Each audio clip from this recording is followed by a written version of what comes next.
In the freezing waters of the North Atlantic, German U-boat wolf packs were hunting. They were systematically dismantling the Allied shipping lines that kept Europe alive. If these isolated cargo ships failed to cross the ocean, Britain would starve. The supply chain would collapse, and the Allies would lose the war before they could even mount a counteroffensive. The U-boats were able to execute these flawless, coordinated strikes because their communications were completely shielded. They relied on a sophisticated piece of electromechanical engineering, the Enigma cipher. Every torpedo fired was the result of intercepted, heavily encrypted radio traffic that the Allies could hear but couldn't read. They were fighting a physical war entirely blind, losing an invisible information war in real time. This visualization represents the standard Enigma machine's staggering scale. The internal wiring and rotor positions created roughly 10 quintillion possible combinations. For the naval U-boat variant, the German military added an additional rotor. That pushed the total possible states to 10 sextillion. Even if you had a small army of mathematicians testing those combinations by hand, they were racing against an impossible clock. At midnight every day, the cipher settings reset. Every calculation from the previous 24 hours immediately became worthless. Breaking Enigma required abandoning traditional linguistics. It was a problem of sheer scale, mathematically impossible for human minds to solve in time. When the British government assembled a top-secret code-breaking team at a country estate called Bletchley Park, they brought in linguists, classicists, and crossword experts. But they also recruited Alan Turing, a young mathematician and logician. Turing looked at the encryption problem from a different angle than his peers. He realized that pitting human minds against millions of mechanized calculations was a losing battle.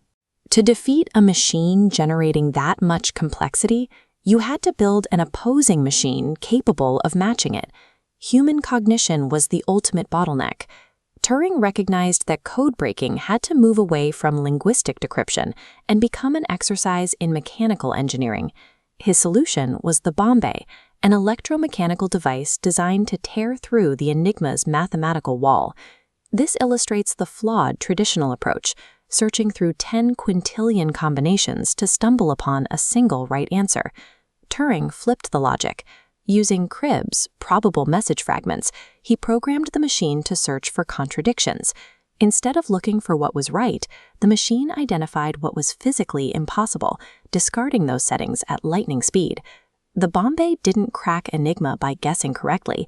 It worked by automating the elimination of wrong answers far faster than any human ever could. The naval Enigma remained incredibly stubborn. To cut down the Bombay's testing time, Turing invented a statistical technique called banbarismus. It measured the mathematical weight of evidence to rule out large swaths of rotor sequences before the machines even started spinning. But even with a functional theory, Hut-8 lacked the physical machines and raw industrial resources to process the daily intercepts fast enough to warn the convoys. Bypassing the military chain of command entirely, Turing and his colleagues wrote an Action This Day letter directly to Prime Minister Winston Churchill, asking for extreme priority and emergency funding. Churchill granted it immediately. Visionary algorithmic theory was finally paired with massive industrial-scale government backing. By the end of the war, more than 200 Bombays were online. They churned out daily transcripts of U-boat movements, exposing the exact coordinates of the wolf packs. Armed with this intelligence, the Allies stopped playing defense. They rerouted vulnerable convoys around the danger zones and dispatched hunter-killer groups to actively eliminate the U-boat fleet. According to official war historian Harry Hinsley, this mechanized intelligence operation shortened the war in Europe by more than 2 years. The mechanized elimination of mathematical contradictions directly neutralized the greatest physical threat to the Atlantic supply lines. Despite this contribution, Turing's post-war life was spent in the shadows. The work at Bletchley Park was highly classified, and the public knew nothing of what he had achieved. In 1952, the state he helped save prosecuted him for homosexuality. Following a criminal conviction and forced chemical castration, Turing died of cyanide poisoning at the age of 41. Long before the war, he had envisioned a universal computing machine, a device that could execute any algorithmic process.